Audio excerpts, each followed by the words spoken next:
मंगलमय मंगल करण वीतराग विज्ञान।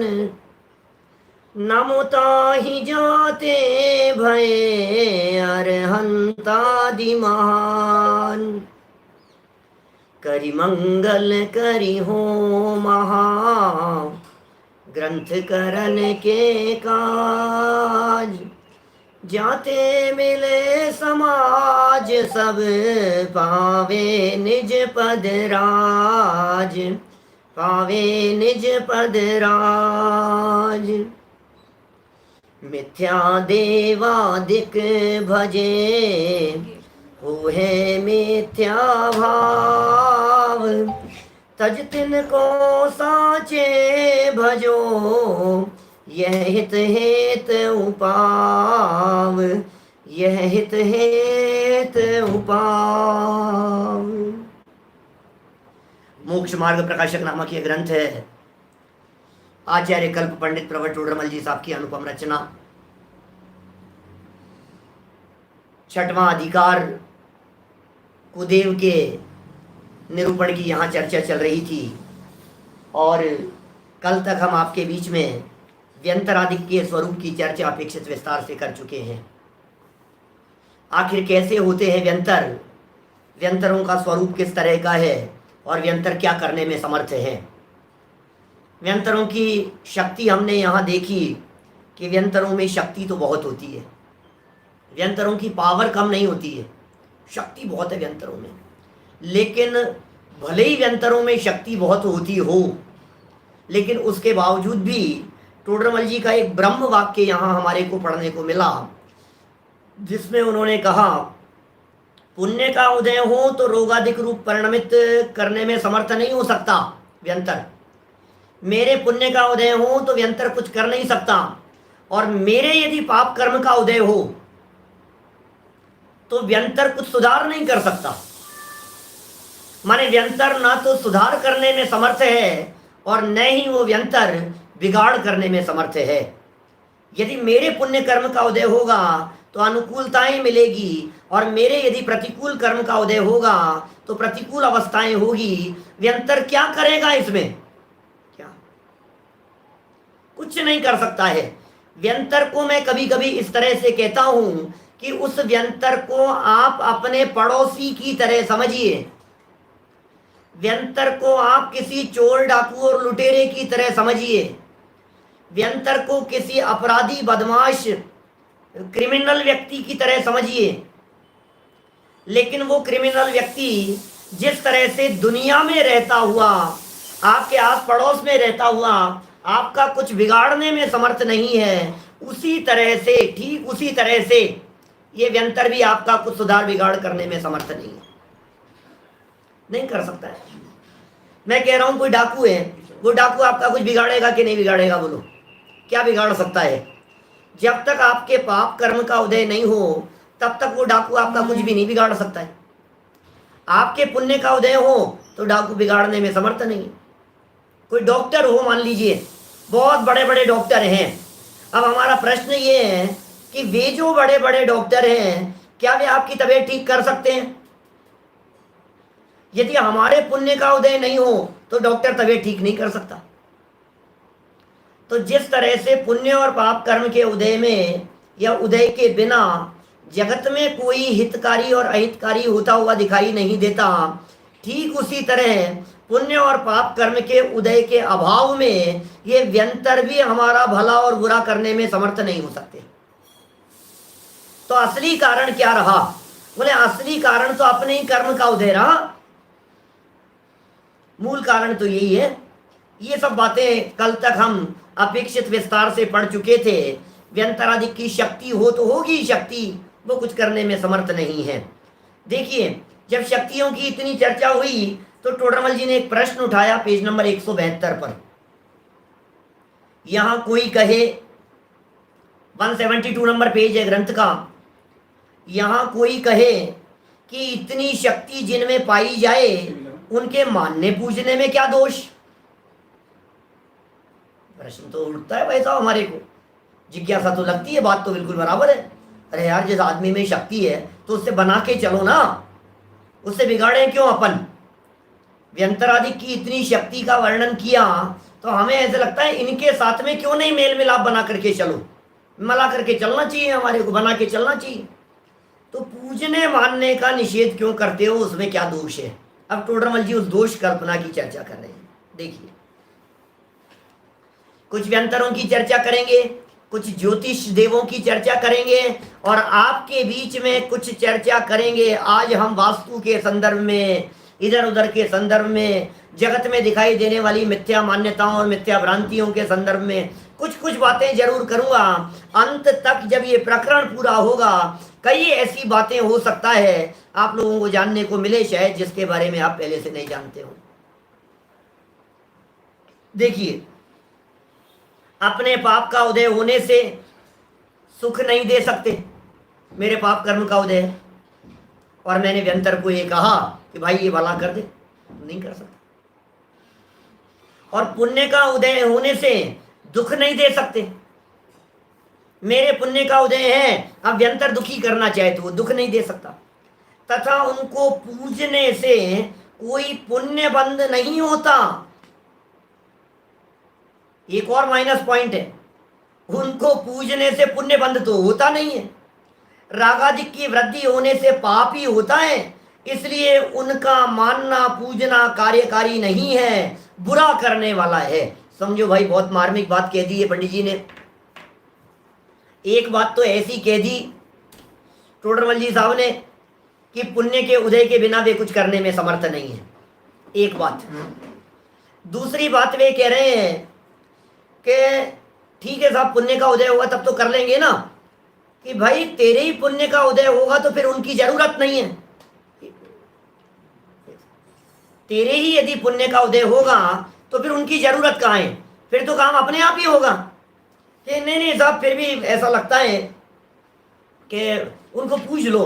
तो बोले, एक तो पुण्य के उदय के बिना करते नहीं है, और दूसरा उनको पूजने से पुण्य क्षीण होता है।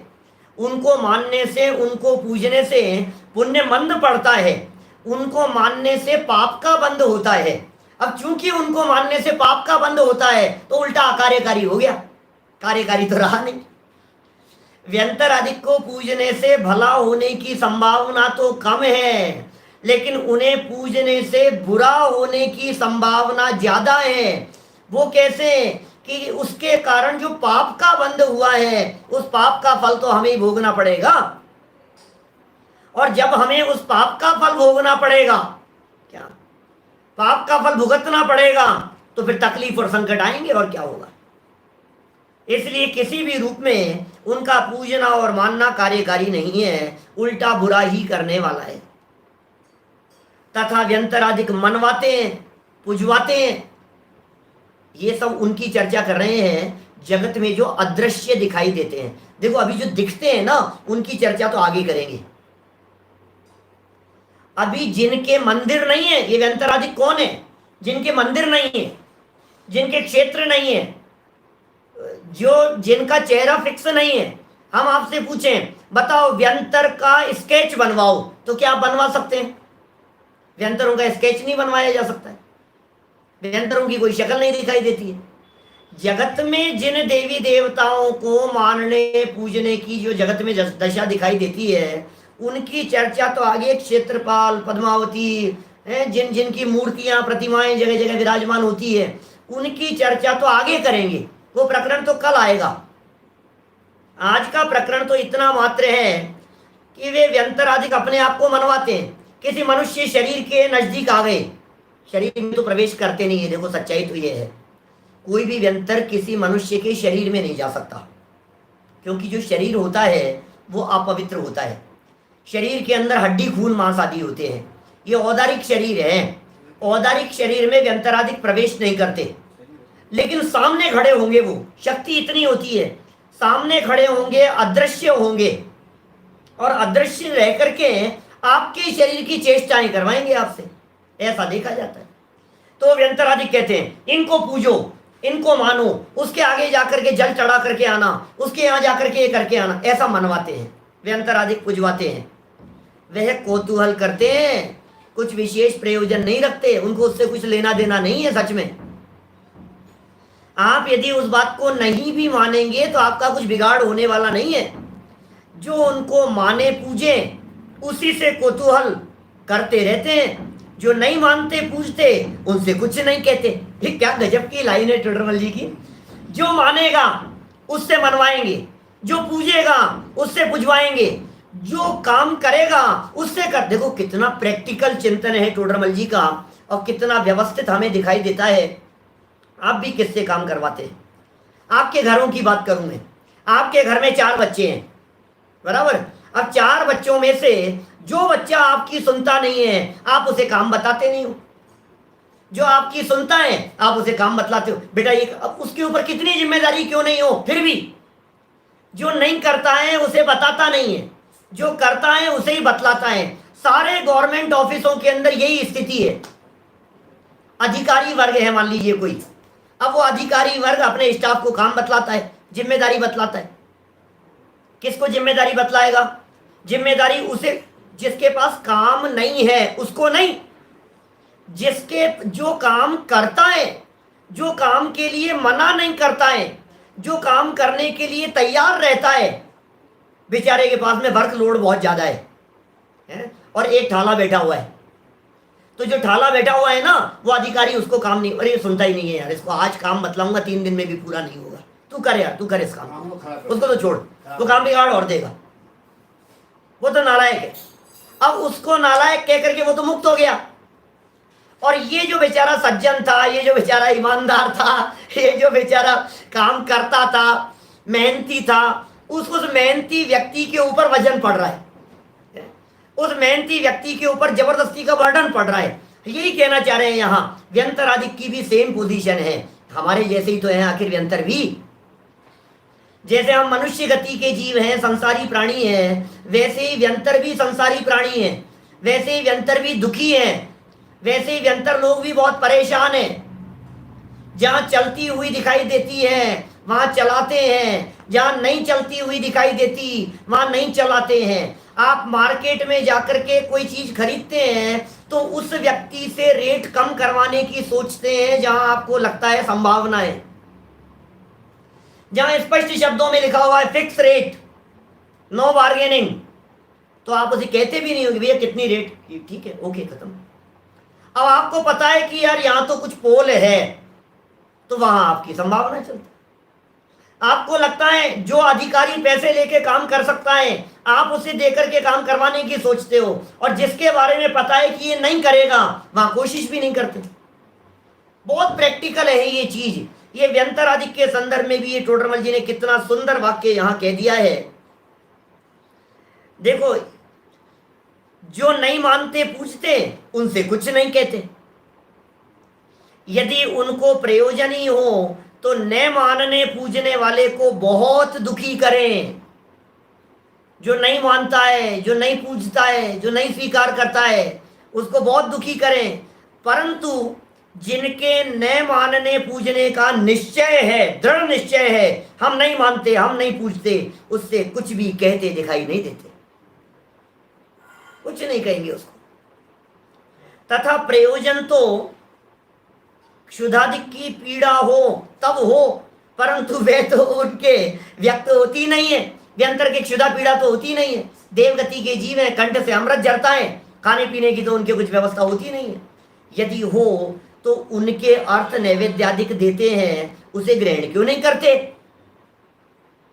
अब एक व्यंतरवासी देव ने कहा जा 50 किलो लड्डू का प्रसाद चढ़ा मेरे लिए, लेकर के आ। अब चढ़ाया बच्चे ने, किसी व्यक्ति ने आकर के, दीनहीन गरीब आदमी वहां ला करके वो चढ़ा रहे। शांतिलाल जी साहब चौधरी जी बोलो, माने वो ला करके उसने चढ़ाया। अब वो व्यंतर खाएगा कि उसके भक्त लोग खाते रहेंगे? व्यंतर तो खाता नहीं है, उसे तो कुछ प्रयोजन है नहीं। ये कह रहे हैं वह औरों को भोजन आदि कराने को ही क्यों कहते हैं? इसलिए उनके कुतूहल मात्र क्रिया है। अपने में उनके कुतूहल का स्थान होने पर दुख होगा, हीनता होगी, इसलिए उनको मानना पूजना योग्य नहीं है। अरे भाई, कुछ भला हो तो मानो, और कुछ भला नहीं होता तो क्यों माने हम?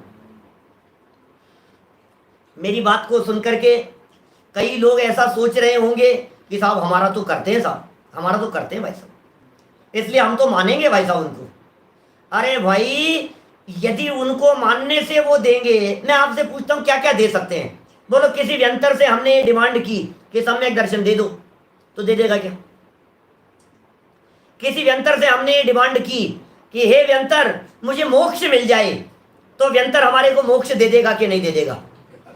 बोलो, मोक्ष दे देगा वो? किसी व्यंतर से हमने ये डिमांड की कि हे व्यंतर मैं मरना नहीं चाहता, मुझे बचा लेना, तो बचा लेगा वो? अरे वो अपने आप को तो बचा लेवे, आयु पूरी हो जाएगी तो एकेंद्री में चला जाएगा खुद व्यंतर। जो जगत में व्यंतर आदिक देव हैं, वे आयु पूरी हो जाने पर खुद ही तिर्यंच आदि गतियों में जाते हुए दिखाई देते हैं बेचारे। वे अपने आप को बचाने में समर्थ नहीं है, वे हमें कहां से बचाएंगे? समझ में आ रही? मैं कभी कभी ऐसा कहता हूं, जब लोग मुझे इस तरह की बातें कहते हैं ना, भगवान कर देंगे, ये कर देंगे, वो कर देंगे, तो मैं एक उदाहरण देता हूं, हमारे विद्यार्थियों के जानने योग्य है, और शायद सभा में कई लोगों ने पहले सुना होगा। सुनील जी, भाई साहब सर्राफ, सुनो भाई साहब, क्या है स्थिति। रोड पर चलते हुए कभी किसी ट्रैफिक पुलिस वाले ने पकड़ लिया, और ट्रैफिक पुलिस वाले ने पकड़ लिया तो तुरंत क्या उपाय करते हैं आप? और आप कुछ नहीं, अरे क्या क्या है, क्या हो गया भाई साहब? आपको पता है क्या, वो मेरे चाचा जी लगते हैं, वो मेरे ये लगते हैं, वो तो हमारे खास दोस्त हैं, वो मिनिस्टरों का नाम लेता है, अधिकारियों का नाम लेता है, बचने की कोशिश करता है ना उनका नाम लेकर के। जैसे ही किसी ट्रैफिक पुलिस वाले ने पकड़ लिया कि बेल्ट नहीं लगी हुई थी, आपकी सीट बेल्ट नहीं लगी हुई है, ट्रैफिक पुलिस वाले ने पकड़ लिया, रेड लाइट तुमने जंप की है भैया, इतना चालान होगा, 1000 रुपए का फाइन होगा, तो तुरंत क्या कहता है? अरे नहीं, अरे अभी फोन करा दूं आपको, बात कराऊं मैं। बचने की कोशिश करते हैं। और सुनो, यदि वो ये बात कहे, वो चालान बनाने वाला, रसीद बनाने वाला व्यक्ति ये कहे, किसका नाम ले रहे हो भैया?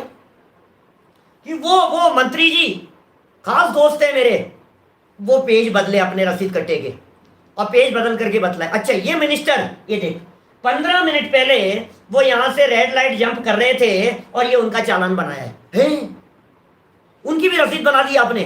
बना दो, मेरी भी बना दो। जिनको तू ये समझ रहा है कि उनका नाम लेने से मैं बच जाऊंगा, जब वो खुद ही बचने में समर्थ नहीं है, तो हमें कहां से बचाएंगे? व्यंतर भी पाप कर्म के उदय से दुखी हैं, व्यंतर भी पीड़ित हैं, व्यंतर भी आकुलित हैं, व्यंतर भी बेचैन रहते हैं, बेचारे खेत खिन्न रहते हैं, वे कहां से हमारे को सुखी करेंगे? इसलिए उनके पूजने और मानने का निषेध किया योग्य नहीं है। देखिए आगे कहते हैं, तथा कोई पूछे कि व्यंतर ऐसा कहते हैं कि गया आदि में पिंड दान करो तो हमारी गति होगी, हम फिर नहीं आएंगे, तो क्या है? अब ऐसा भी हो जाता है, कोई घर के लोग होते हैं ना इस तरह के, व्यंतर आदि बन जाते हैं, पितर वितर कहते हैं लोग, इस तरह से पितरों को मानते हैं कि साहब हमारे तो दादाजी मर गए थे, हमारे तो फूफा जी मर गए थे, ये मर गए थे, अम्मा जी की डेथ हो गई थी, वो आ गए, वो दिखते हैं कई बार, तो ऐसा लगता है कि भाई अब ये, और उन्होंने कही है तुम मेरे लिए ऐसा ऐसा करो, वहां गया जाकर के पिंड दान करो तो हमारा भला हो जाएगा। अब ये कह रहे हैं कि भाई करते तो देखे जाते हैं इस तरह से, और हमने यदि ऐसा कर दिया तो फिर वे चले भी जाते हैं। तो टोडरमल जी कह रहे हैं भाई जीवों के पूर्व भाव का संस्कार तो रहता ही है, पूर्व भाव का संस्कार रहता है। देखिए ग्रहित मिथ्यात्व का सद्भाव मनुष्य गति में कहा गया है, अन्य गतियों में ग्रहित मिथ्यात्व का सद्भाव नहीं कहा। तो फिर ये देवगति की, इनमें तो संस्कार मात्र है, कौतूहल आदि से देखा जाता है, किसी बंदर में, किसी कुत्ते में, किसी गाय में, वो कहीं जाकर के किसी देवता के पास में जाकर के वहां मस्तक टेकता है, कोई हाथी है, कोई देवी देवता के मंदिर के बाहर जाकर के माथा टेकता है, तो पूर्व संस्कार से इस तरह की दशा देखी जाती है। व्यंतर आदि के कुछ इस प्रकार की दशा देखी जाती है कि वो जो व्यंतर आदि होते हैं, वे व्यंतर आदि अपना पूर्व का संस्कार, टोडरमल जी कह रहे हैं स्मरण आदि से विशेष संस्कार है, इसलिए पूर्व भाव में ऐसी ही वासना थी, गयादिक में पिंड दान आदि करने पर गति होती है, इसलिए ऐसे कार्य करने को कहते हैं। इतना ही नहीं, थोड़ा आगे बढ़ करके देखो, यदि मुसलमान आदि मरकर व्यंतर होते हैं, वे तो ऐसा नहीं कहते, क्योंकि वो मानते ही नहीं। हिंदू धर्म की मान्यता है ना इस प्रकार की, गया में चले जाओ, हरिद्वार चले जाओ, हैं वो अस्थियां विसर्जन करके आओ, हमारे लिए ऐसा करो, श्राद्ध करो, ये करो, ये दुनिया भर की मान्यताएं। ये जगत के जीव पुरानी मान्यता, जैसे मान लो यहाँ कोई मनुष्य गति का जीव है, अब उस मनुष्य गति के जीव की किसी प्रकार की कोई मान्यता है किसी देवी देवता के संदर्भ में, अब जो उसकी मान्यता देवी देवता के संदर्भ में है और मर करके वो व्यंतर हो गया, तो अपनी पूर्व की मान्यता और पूर्व संस्कार के पोषण के लिए ये सब कार्य करता हुआ देखा जाता है। ऐसा सब कुछ होता है। यदि मुसलमान आदि मरकर व्यंतर होते हैं, वे तो ऐसा नहीं कहते, वे तो अपने संस्कार रूप ही वचन कहते हैं। इसलिए सर्व व्यंतरों की गति उसी प्रकार होती हो तो सभी समान प्रार्थना करें, परंतु ऐसा नहीं है, ऐसा जानना। कोई व्यंतर तो मंदिर मस्जिद में जाने की बात करता है, कोई व्यंतर गुरुद्वारे में जाने की बात करता है, कोई व्यंतर हरिद्वार जाने की बात करता है, कोई व्यंतर गया जाने की बात करता है, पिंडदान करने की बात करता है। तो हर व्यंतर की अपनी अपनी मान्यताएं है। क्या संस्कार लेके आता है? पशुओं में भी जाति स्मरण ज्ञान हो जाता है, तो व्यंतर आदि के अंदर हो जावे तो कौन सी बड़ी बात है। और व्यंतर आदि तो अवधि ज्ञानी है।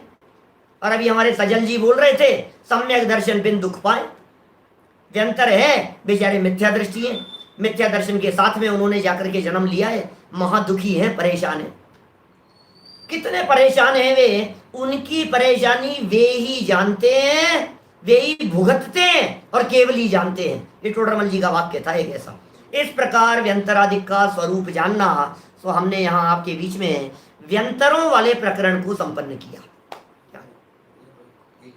व्यंतरों की चर्चा पूरी हो गई। अब दूसरा टॉपिक चेंज कर रहे हैं थोड़ा सा। व्यंतरों के साथ में ज्योतिष और फिर साथ में चर्चा करेंगे कुछ वास्तु आदि की और इधर उधर के मंत्रादिक के प्रयोग की। बहुत सुंदर ऐसे ऐसे तर्क दिए हैं टोडरमल जी ने, देख करके पढ़ करके बहुत प्रसन्नता होती है। देखिए, तथा सूर्य चंद्रमा ग्रहादिक ज्योतिषी हैं। आपको ध्यान आ रहा होगा पेज नंबर 169 का प्रकरण, व्यंतरों की चर्चा की थी, सूर्य चंद्रादि की चर्चा की थी। ध्यान आ रही है आपको? पीछे 2-3 पेज पहले उन्होंने एक पैराग्राफ दिया था और मैंने आपको बतलाया था, इस पैराग्राफ को बेस बना करके टोडरमल जी साहब आगे चलते रहेंगे। जिग्नेश भाई, है ना? ऐसा ही, ये ऐसे ऐसे ऐसे आगे बढ़ते रहेंगे। अब ये ज्योतिषियों पर आ गए। अब इसको पता ही नहीं है ज्योतिषी क्या होता है। क्या सूर्य चंद्रमा ज्योतिष, ये ज्योतिषी है। सूर्य ज्योतिषी विमान है, चंद्रमा ज्योतिष विमान है, ग्रहादिक ज्योतिष विमान है। सूर्य चंद्र ग्रह नक्षत्र तारे ये सब ज्योतिष देवों के विमान हैं। अब ज्योतिषी शब्द सुनते ही तुझे तो फ्यूचर दिखने लगता है। अरे साहब, ज्योतिषी ज्योतिषी ज्योतिषी माने हाथ दिखाओ, ज्योतिषी माने जन्मपत्री दिखाओ, ज्योतिषी माने फ्यूचर दिखाएंगे, ज्योतिषी माने भविष्य बतलाएंगे, ज्योतिषी माने कुछ भला हो जाएगा हमारा। जो अरे साहब आप बतला दो साहब, आप बतला दो साहब कुछ। मरे जा रहा है मूर्ख, हम तुझे बतला रहे हैं तेरा भविष्य। हम कोई कम ज्योतिषी हैं क्या? हमारा ज्योतिष ज्ञान उन ज्योतिषियों की तुलना में बहुत ज्यादा परफेक्ट है। हम अपने ज्ञान के माध्यम से कहते हैं आपका फ्यूचर अनंत काल तक सिद्ध दशा में विराजमान रहना है। बोलो बोलो भरत भाई, सही कह रहा हूं कि नहीं? है कि नहीं? हमारा भविष्य ऐसा अनंत काल तक सिद्धालय में जाकर के विराजमान रहेंगे, ये हमारा फ्यूचर है। आप कौन से फ्यूचर की बात कर रहे हो? 30 साल आगे का फ्यूचर, 20 साल आगे का फ्यूचर, 40 साल आगे का फ्यूचर। हम अनंत काल आगे के फ्यूचर की बात कर रहे हैं। हमारे फ्यूचर में वेद विज्ञान है, हमारे फ्यूचर में सम्यक दर्शन है, हमारे फ्यूचर में अणुव्रत है, हमारे फ्यूचर में महाव्रत है, हमारे फ्यूचर में मुनिव्रत है, हमारे फ्यूचर में अनंत अतीन्द्रिय आनंद है। ये है हमारा फ्यूचर। हमारे फ्यूचर में अनंत दशा है, हमारे फ्यूचर में सिद्ध दशा है। ये हमारा फ्यूचर है। हम फ्यूचर बतला रहे हैं आपको, हम भविष्य बतला रहे हैं। यहाँ ये ज्योतिषी क्या करेंगे? ये सूर्य चंद्र, और देखो ये ज्योतिषियों की बात करता है, वो तो सब झूठ सांच है ही। ये सब ज्योतिष ज्ञान सच्चा हो सकता है। ज्योतिष देवों के निमित्त ज्ञान के आधार पर उनके अवलंबन से जो ज्ञान वर्तता है उसे ज्योतिष ज्ञान कहते हैं। ज्योतिष ये है देव, और उन देवों के चाल आदि के निमित्त से, उनके अनुमान ज्ञान से जो कुछ जाना जाए वो कहलाता है ज्योतिष ज्ञान। टोडरमल जी ये कह रहे हैं उनको पूजते हैं, वे भी ब्रह्म है।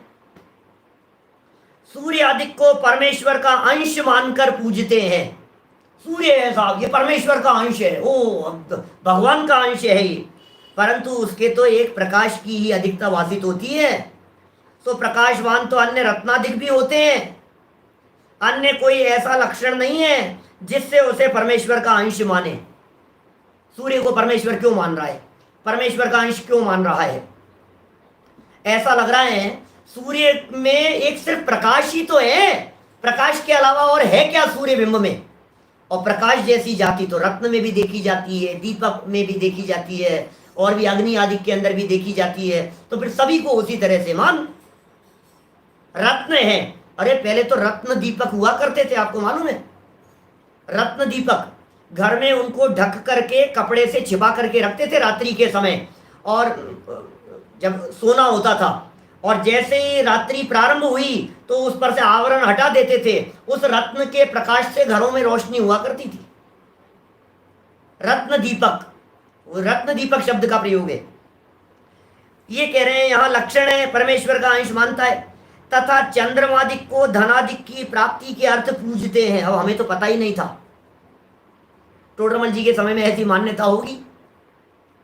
लोग रहित मिथ्यात्वी लोग चंद्रमा को इसलिए पूजते हैं कि चंद्रमा की पूजा करेंगे तो इससे हमारे को धनादिक की प्राप्ति होगी। टोडरमल जी कह रहे हैं यदि ऐसा हो तो सर्व दरिद्री इस कार्य को करें, इसलिए यह मिथ्या भाव है।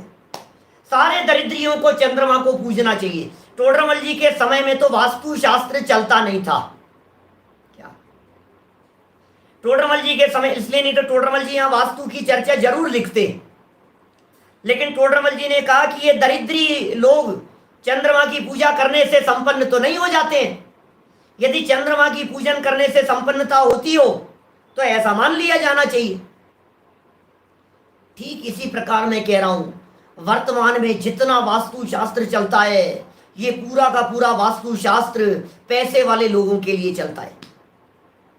पूरा का पूरा वास्तु शास्त्र संपन्न लोगों के लिए चलता है। पूरा का पूरा वास्तु शास्त्र करोड़पति अरबपति लोगों के लिए चलता है। कोई वास्तु विज्ञ किसी गरीब व्यक्ति की झोपड़ी में, झोपड़पट्टी में जाकर के ये नहीं कहता कि तुम्हारी झोपड़ी का मुंह इधर बदल लो, तुम्हारे यहां महल खड़ा हो जाएगा। बोलो, आपके मुंबई में कितनी झोपड़पट्टियां हैं बतलाओ? किसी वास्तु विशेषज्ञ को जाकर के कहो कि भैया तेरी इतनी सी झोपड़ी है, 2-4-5 हजार किसी से उधार ले और झोपड़ी की दिशा इधर की जगह इधर बदल ले, फिर देख तेरे जमीन जायदाद और प्रॉपर्टी कितनी हो जाएगी। कोई नहीं करता, कुछ लेना देना नहीं है, सरासर झूठ है, सरासर धोखा है। उल्लास भाई सही कह रहा हूं कि नहीं? बोलो बात, बोलो चांदीवाल जी साहब, डॉक्टर साहब। सब पैसे जिनसे अपने को 25-50 हजार रुपया, 1-2 लाख रुपया, और उसमें भी पार्टी देख करके पैसा मांगता है। रेट तो होती नहीं है कुछ भी। जिस व्यक्ति की जितनी वो हैसियत दिखाई देती है उससे उतना मांगता है। इसकी काय की फीस होती है? ऐसा करो साहब, ऐसा हो जाएगा, ऐसा हो जाएगा। आजकल चलने लगा है जैनियों के नाम पर भी लोग चलाने लगे हैं इस तरह से कि साहब अपने यहाँ जैन शास्त्र। आपको मालूम है सबसे पुराना वास्तु शब्द का प्रयोग आचार्य कुंद स्वामी ने प्रवचन सार की 99वीं गाथा में किया है। अमृत चंद्राचार्य देव ने वास्तु शब्द का प्रयोग, सबसे पुराना वास्तु शब्द का प्रयोग किया है, और वहां वास्तु शब्द का प्रयोग करके कहते हैं द्रव्य का वास्तु, द्रव्य का एरिया, द्रव्य का क्षेत्र। समझ में आ रही है? द्रव्य का वास्तु है, आत्मा का वास्तु। अब वस्तु स्वरूप के क्षेत्र की तो चर्चा करता नहीं है और दुनिया भर के क्षेत्रों की चर्चा करता है। 30 क्षेत्रों के अंदर तोड़ फोड़ मची है जगह जगह। क्या बतलाएं? कुछ नहीं है भाई साहब। जैन दर्शन का वास्तु शास्त्र तो इतना सा मात्र जानना चाहिए जिसके माध्यम से चरणानुयोग बहुत आसानी से पल सके, उसका नाम वास्तु शास्त्र है। इसके अलावा और कुछ नहीं है। शायद मैंने इसी मोक्ष मार्ग प्रकाशक के किसी प्रकरण में पहले ज्योतिष निमित्त ज्ञान आदि की चर्चा में उस वास्तु शास्त्र की चर्चा की हो। वापस भी कर सकता हूं थोड़ी बहुत चर्चा आप लोगों के बीच में। माने जैन दर्शन का वास्तु शास्त्र इतना मात्र है कि सूर्य का पर्याप्त प्रकाश आपकी किचन में आवे, आपके घर में आवे, इसका नाम वास्तु शास्त्र है। इसके अलावा नहीं है कुछ भी। रोशनी बराबर दिखाई देवे, हवा बराबर दिखाई देवे, किचन के अंदर आप काम कर रहे हो तो यदि लाइट नहीं आ रही हो तो भी आप सूर्य का प्रकाश इतना आवे कि देख शोध करके भोजन कर सके, इसका नाम वास्तु है। वास्तु के जितने भी नियम दिखाई देते हैं वे सारे के सारे नियम प्रैक्टिकल बेस पर दिखाई देते हैं। बाकी और क्या होता है वास्तु? पैसा इकट्ठा करने के अलावा और कुछ नहीं है। व्यर्थ का धंधा है वास्तु शास्त्रियों का। मुझे मालूम है, हो सकता है कई लोग वास्तु शास्त्री भी हो, सुन रहे हो। कभी कभी लोग ऐसा कहते हैं, जब मैं ज्योतिषियों और वास्तु शास्त्र विज्ञों के खिलाफ कुछ बोलता हूं ना, वो कहते हैं यार आपको क्या मिलता है, हमारी दुकानदारी चौपट करते हो आप। बहुत लोग हैं ऐसे जानकार जो मुझे सुनते भी हैं, लेकिन क्या करें, उनका बिजनेस है, उनका काम है इस तरह का। बोले आप ऐसी बातें मत कहा करो, देखा आप जबरदस्ती पब्लिक को बेवकूफ मत बनाया करो। ये काम है हमारा, वो होगा तुम्हारा जो कुछ भी काम है, लेकिन बेवकूफ बनाना ही काम रह गया। वो लोग कहते हैं खिड़कियां जो है बाहर खुलनी चाहिए और दरवाजे अंदर खुलने चाहिए। खिड़कियां अंदर यदि खुलेगी आपके कमरे के अंदर तो जगह रोकेगी, आपके टकराने की संभावना है। आप वहां सोफा नहीं लगा सकते हैं, आप वहां बेड नहीं। खिड़की अंदर की तरफ खुलती है ना तो आपके घर की और मकान की जगह को रोकती है। इसलिए खिड़कियां बाहर खुलनी चाहिए, बाहर की तरफ खुलनी चाहिए। लेकिन जो दरवाजे हैं वो दरवाजे अंदर खुलने चाहिए। अब आप कहेंगे साहब खिड़कियां बाहर खुल रही है तो दरवाजे भी बाहर खुलने चाहिए ना, कि नहीं नहीं, बहुत प्रैक्टिकल है। किसी व्यक्ति ने बाहर से आकर के बेल बजाई, टेन टेन। अब दरवाजे के बाहर वो खड़ा है, उसने बेल बजाई। अब जैसे ही वो व्यक्ति आया है, दरवाजा बाहर खुलता होगा तो ऐसे खोलेंगे और सामने वाला व्यक्ति उससे टकरा जाएगा दरवाजा, और अंदर खोलेंगे तो ऐसे लगता है जैसे आइए स्वागत करने का सा प्रतीक दिखाई देता है, अंदर पधारिए। बहुत प्रैक्टिकल है हर चीज। इसलिए भाई ये मिथ्या भाव है। ये टोडरमल जी कह रहे हैं दरिद्री इसी कार्य को क्यों नहीं करें, सारे दरिद्री मिलकर के चंद्रमा की पूजा करने लग जाएं, सारे दरिद्री मिलकर के अपनी दिशा बदलने लग जाएं, अपने झोपड़ियों की, अपने मकान की, खिड़कियों की। उसके बाद तो सब बराबर हो जाएगा ना।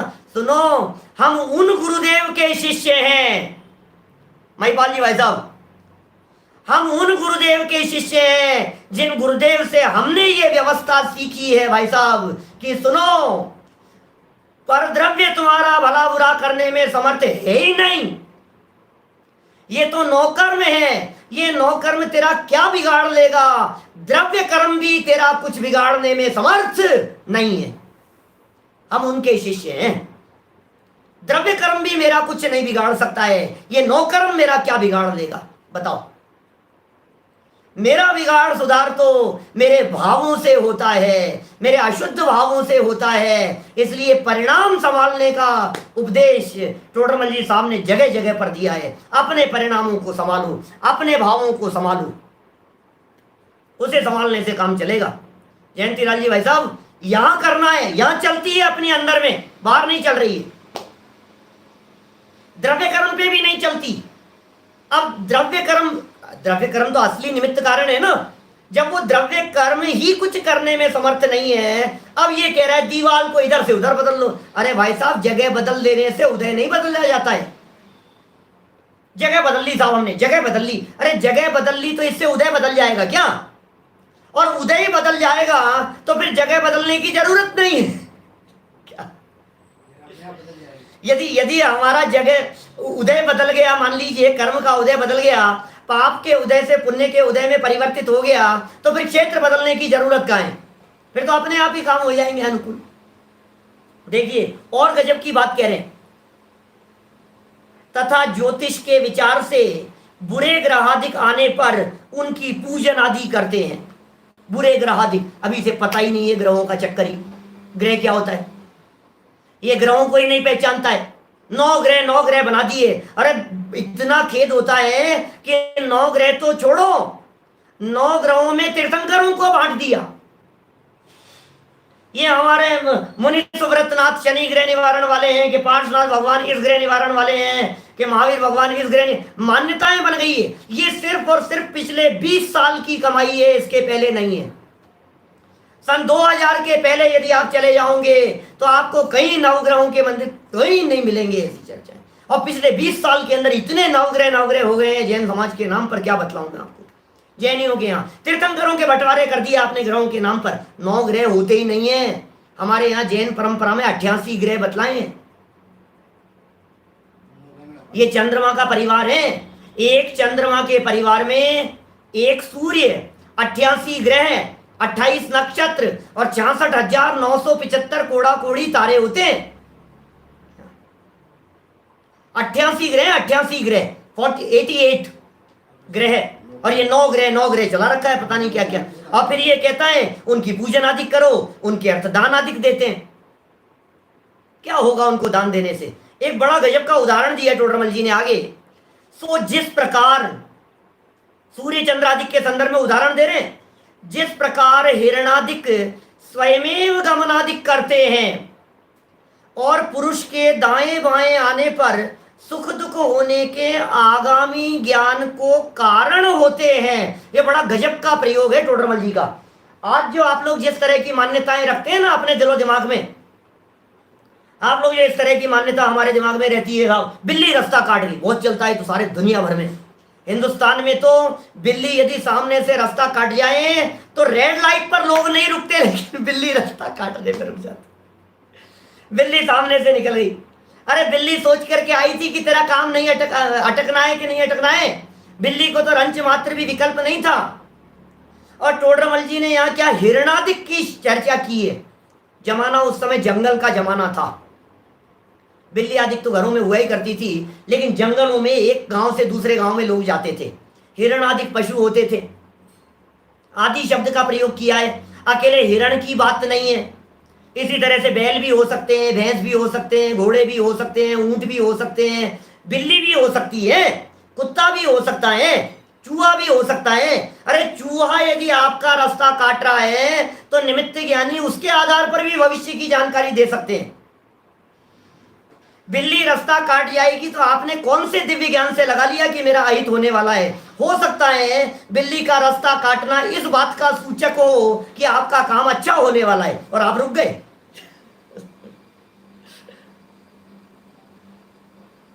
पर इतनी तरह की बातें हैं, मैं आपको क्या बताऊं इस निमित्त ज्ञान के संदर्भ में। अपने यहाँ तिलोय पंडिती नाम का एक ग्रंथ है, यति वृषभाचार्य देव का, लगभग 1800 वर्ष पहले लिखा हुआ। उसका चौथा अधिकार, 3 मोटे भाग हैं ऐसे मोटे मोटे, मेरे तो पीएचडी का बेस ग्रंथ था वो। तो उसके चौथे अधिकार का श्लोक 1002 से लेकर के 1016 तक यति वृषभाचार्य देव ने अष्टांग निमित्त ज्ञान के माध्यम से भविष्य फल जानने की चर्चा की है। बहुत सारी बातें हैं इस तरह की। अच्छा, बिल्ली रास्ता काटने की बात करूं, बहुत सारे लोगों को बिल्ली बिल्ली दिख रही है, मैं क्या बताऊं।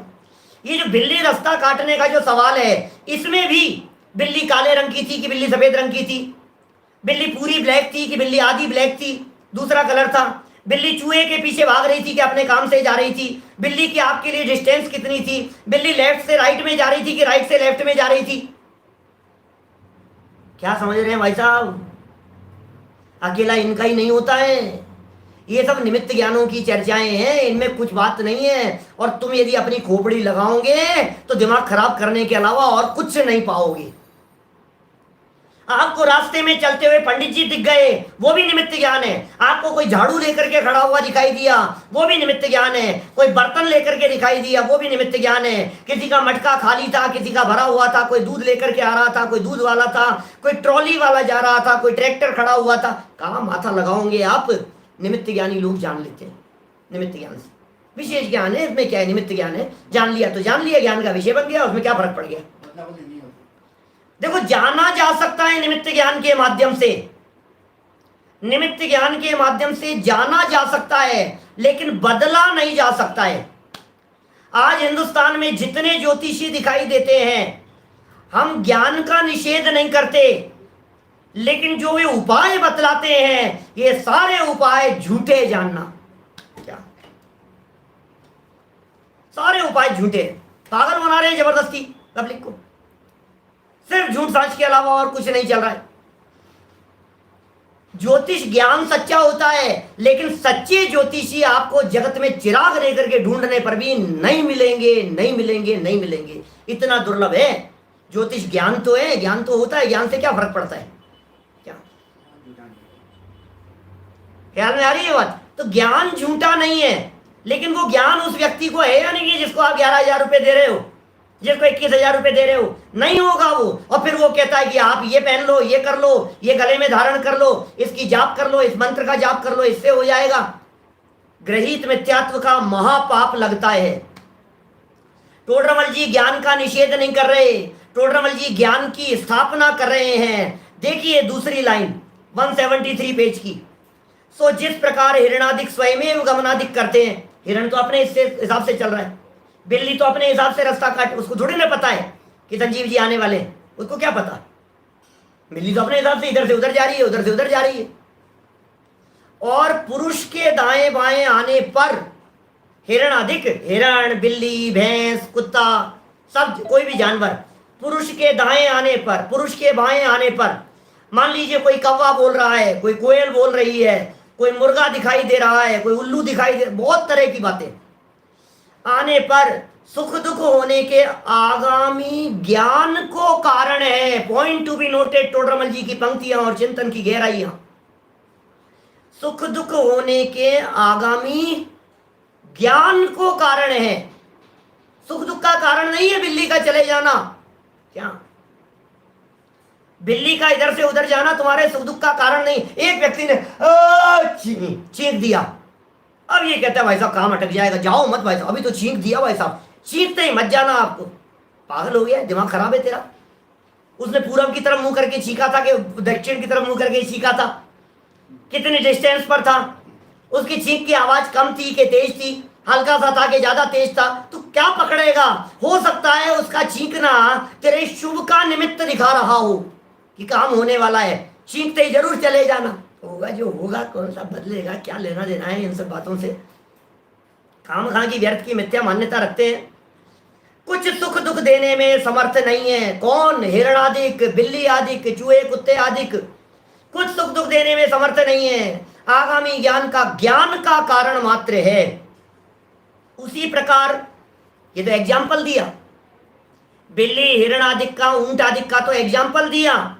उसी प्रकार ग्रहादिक बेचारे स्वयमेव गमनादिक करते हैं। सूर्य बेचारा अपनी चाल से चल रहा है, चंद्रमा अपनी चाल से चल रहा है, शनि मंगल आदिक अपनी अपनी चाल से चल रहे हैं।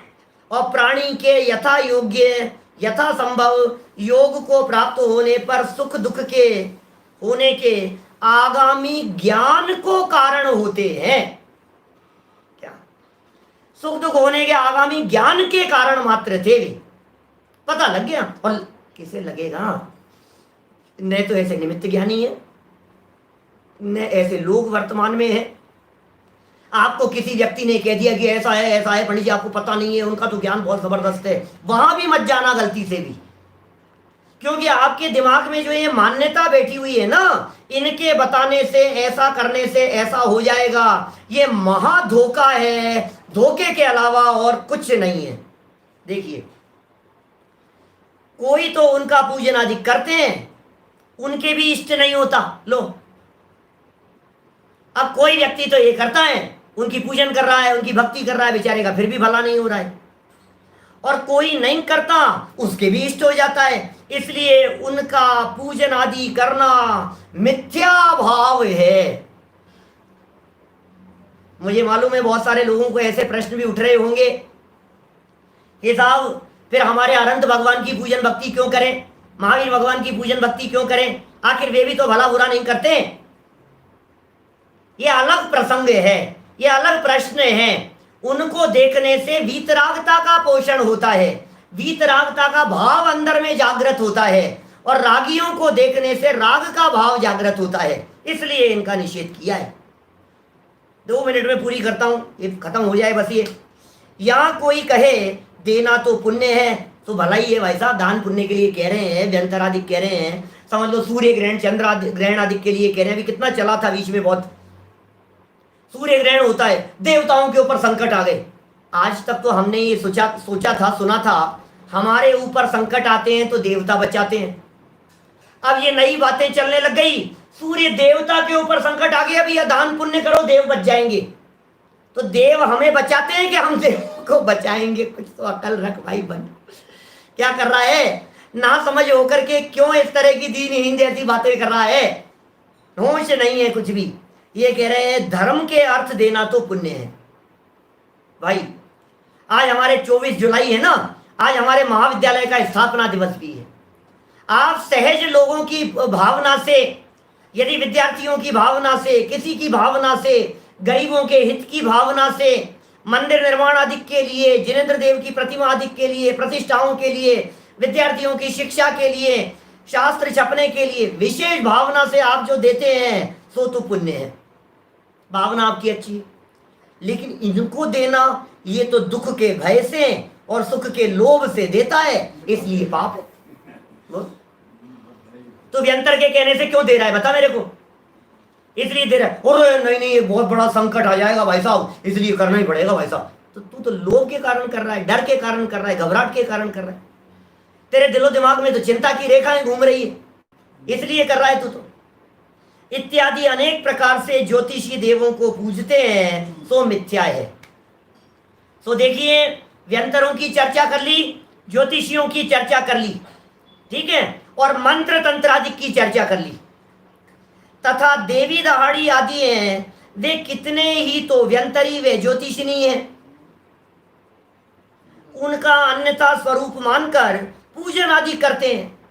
देवी है, दहाड़ी है, और न मालूम कौन कौन से जगत में बहुत सारे तो कल्पित हैं, और बहुत सारे होंगे भी उसमें, ज्योतिष देव होंगे, व्यंतर देव होंगे, कितने ही कल्पित हैं। सो उनकी कल्पना करके पूजन आदि करते हैं। व्यर्थ की झूठी कल्पना से ये जीव इस प्रकार का कार्य करता है। सो इस प्रकार व्यंतर आदि के पूजने का निषेध किया। अब ये व्यंतर आदि के पूजने के निषेध की चर्चा तो यहां कर ली। अब एक तीसरा टॉपिक, माने जो व्यंतर आदि इस लोक संबंधी मान्यताओं के संबंध में जो पॉइंट बना रहे थे टोडरमल जी साहब, उनमें पहला पॉइंट टोडरमल जी साहब ने बनाया, वो पॉइंट था व्यंतर आदि संबंधी। दूसरा पॉइंट टोडरमल जी ने बनाया ज्योतिष देवों संबंधी, और तीसरा पॉइंट टोडरमल जी साहब बना रहे हैं क्षेत्रपाल पद्मावती आदि संबंधी। ये क्षेत्रपाल पद्मावती की मान्यता जैनियों में विशेष रूप से देखी जाती है, इसलिए उनके पूजन आदि के निषेध संबंधी ये मार्मिक प्रकरण है। इसकी चर्चा हम कल यथा समय करेंगे। अभी की बात को यहीं विराम देते हैं। हाँ भाई संदेश भाई, प्रश्न वगैरह, आज समय बहुत हो गया है, जनवाणी स्तुति ले लेते हैं सीधा। कोई किसी की जिज्ञासा हो तो वे आप प्रश्न लिख करके भेज देवें, हमारे पास में प्रश्न आएंगे तो कल हम प्रकरण प्रारंभ करते समय उन प्रश्नों का समाधान कर लेंगे। तो अभी जब विशेष प्रश्न भी नहीं है वैसे, हाँ कोई प्रश्न है भी नहीं, और भी यदि किसी के प्रश्न हो तो उन प्रश्नों को हमारे टेलीग्राम ग्रुप जो है संजीव गोदा शंका समाधान के नाम से, उसके ऊपर भी डाल सकते हैं। जो लोग यूट्यूब पर भी, बहुत सारे लोग जो सुन रहे हैं, जो जिज्ञासाएं आपकी मैं यहाँ से पढ़ नहीं पाता हूँ और बाद में देखना होता नहीं है, आप उस ग्रुप के ऊपर शंकाएं डाल देवें। जो भी शंकाएं होंगी उन सब बातों को साथ में लेते हुए कल इस विषय को हम और आगे बढ़ाएंगे। लेकिन एक बार गहराई से विचार और चिंतन जरूर करना कि इनमें सच्चाई क्या है, और यदि सच्चाई नहीं दिखती है तो मानना पूजना छोड़ना, अपनी मान्यता को बदलना, ये सब बात। अभी हम जिनवाणी स्तुति करके कक्षा को यहीं विराम देंगे।